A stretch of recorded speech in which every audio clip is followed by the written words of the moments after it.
अस्सलाम वालेकुम व्यूअर्स। बहुत सारे लोगों के दिल में ये सवाल होता है कि आखिर इज़्ज़त कैसे हासिल की जाए।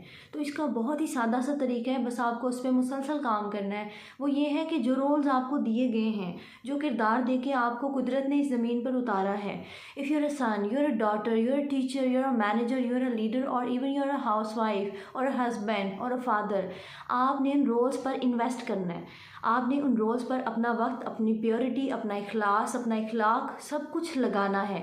उसके बाद आपने किसी भी शख्स से उसका रिवॉर्ड नहीं डिमांड करना। आपको कौन उसका रिवॉर्ड देगा, आपको इज़्ज़त कौन देगा? The time. अल्लाह ताला ने इंसान के लिए वक्त को तस्खीर कर रखा है। जब आप वक्त पे अपनी इन्वेस्टमेंट करते हैं, रिश्तों पे अपनी इन्वेस्टमेंट करते हैं, तो वक्त ज़िम्मेदार हो जाता है इस बात का कि वो आपको इसकी अदायगी करे।